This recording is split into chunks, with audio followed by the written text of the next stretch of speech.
been a long day. How long till Iftar? Very long day. We still have about 2 hours to go. Over 2 hours. Yeah, Hey, it's a long time. I can't wait. Just pray the dua, have a khajur, and have my sharbat. Who's dua? The dua for breaking fast? So you're saying that have the dua, then khajur, then sharbat. Isn't that the way? Now, which dua are we talking about? Dua for breakfast. Allahumma inni laka sumtu wa bika amantu wa alayka tawakkaltu wa ala rizqika aftartu fataqabbal minni. MashaAllah. No, yes, that is the dua. But here's the thing. If you look at the translation of it, Allahumma inni laka sumtu. Ya Allah, for you indeed I fasted. Wa bika amantu. I believed in you. Wa alayka tawakkaltu. I placed my trust onto you.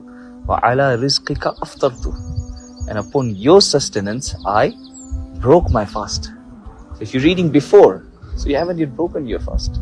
And in the dua, you're saying, Ya Allah, I broke my fast. So you should actually read Bismillah. Remember Allah Ta'ala. Make a lot of dua before Iftar. That's the time where duas are accepted.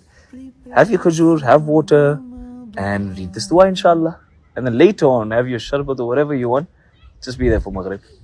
Okay, Assalamu alaikum wa rahmatullah.